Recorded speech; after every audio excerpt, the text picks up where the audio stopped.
Now, viewers, I know that anybody goes out there and eats pizza, see margherita. That's probably the first item you see in a pizzeria. And I think it might be fitting to tell the story, Johnny. What do you think? Yep. Is it the king or the queen of pizzas? No, it's the queen. It's definitely the queen. Yep. Of course, it was supposedly founded 11th of June back in 1889. So it's got 120 years. Yep, that's right. Of history. And basically, it's a very simplistic story, and I guess it goes something like, the pizzeria was called Pietro Basta così. Basta Così, and of course his name was Raffaele Esposito. See, I've got to get all the information from him. And his wife was Pasqualina Brandi. That's right. Brandi. Yes, Pasqualina.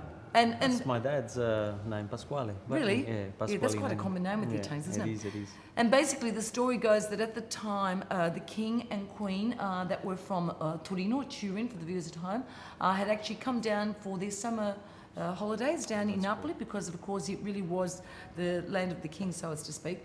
And basically they were really over the fact that all their French cooks were feeding them all this really rich food, and they just wanted something simplistic. Yes. And Queen Margherita of Savoy basically asked some of her local servants to go out and hail the pizza maker that could bring her a simple pizza. That's cool. And on this occasion, I believe he made 3 pizza, didn't he? Yes. One which was done with the white baked. Yep. One was it marinara with the Marinara, olio, sì. aglio, oregano, Prezzemolo. and prezzemolo. And the other one, of course, he created, and he did it on a base of tomatoes, Tomato, mozzarella, and basil. Do you think they had buffalo mozzarella in those days? I think they would have had something there. And anyway, and she basically said, and what do you call this? And he said, I have made this in your honour. Of course, I tre colori being red, green and white, which refers to the Italian flag. So it's a really beautiful story. And I think on that note, we should go into the kitchen and let's see how Johnny weaves his magic. Okay, now for the tomato base, which is possibly the second most important part in making your pizza. There's a couple of different options that you can take, and that's either you can make your own sauce at home, or you can go off to your local supermarket and purchase a style of tomato that you've either been using and that you're comfortable with, or try various different types of sauces, and that could be either a passata, or you can also purchase some peeled tomatoes, which you can then make up a nice sauce for the pizza. Okay, now we've got the dough that I made earlier on. It's been sitting there for a few hours. I've rolled it into a ball of around 250 grams. Now we're going to start making our first pizza, which is a margherita. Now, this process that I'm going to show you is a true Neapolitan way of stretching a pizza. And you can see the elasticity in this dough. We have our dough ball rounded. Our margherita consists of Sarmazzano tomato, which comes from Napoli. So we place the tomato on the pizza, and we also use buffalo mozzarella. Now, buffalo mozzarella comes from a town where my dad actually grew up in, and it's Provincia di Caserta. So we put some buffalo mozzarella on the pizza. We also use some fresh basil. And we also put some beautiful extra virgin olive oil on the pizza before it goes in the oven. Not after. A lot of people think you put the oil after it comes out. That's actually not the correct way. Okay, so once you've finished the pizza, we're going to pick it up on the pizza paddle, and that's one way you can do it. Or another way is the right way to do it, is you pick up the pizza and you actually slide it onto the paddle. Now we're going to actually put this pizza into the wood fire oven.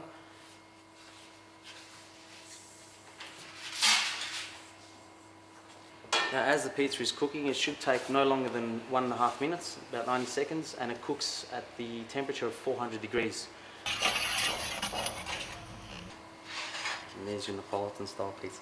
And of course, there's another very famous pizza in Italy, which I know you're going to be showing us tonight. It's called la marinara, vero? Correct. However, for most people, they think la marinara, they think that it means seafood, but it's in fact quite the opposite. No seafood at all. The next pizza that we're going to make is a marinara. Now, a lot of you may think that a marinara has seafood on it. In Napoli, marinara is only pizza dough, garlic, parsley, and some extra virgin olive oil. I know it sounds funny, but it is. Now this pizza was invented in the early 1700s, and it was pretty much made for all the fishermen that used to come out early hours of the morning. They were, pretty hungry, and they wanted something very light to eat. Now for the chopping up of the garlic for the marinara pizza, all you need to do is get a nice fresh garlic clove, chop it up as fine as you wish, then put that garlic that you've chopped up into a small bowl, add some extra virgin olive oil to it, and let it sit for a little bit so that the oil can infuse, the garlic can be infused into the oil just a little bit. Then with that garlic and oil mix, what you do is you drizzle it over the pizza just prior to it going into the oven. So what we've done is we've stretched out our dough, we've put on the Sarmazzano tomato, and now we're going to put some fresh garlic and some parsley. We're also going to put on some olive oil, and that's the marinara. Now, as I said before, the marinara, this pizza's called a marinara because of the fishermen that used to go out to sea early hours of the morning.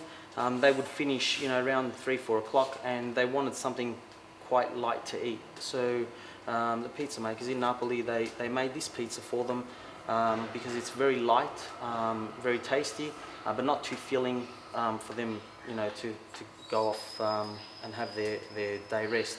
So that's the marinara, and now I'm going to put it in the oven, and it's going to take again about 1.5 minutes to cook.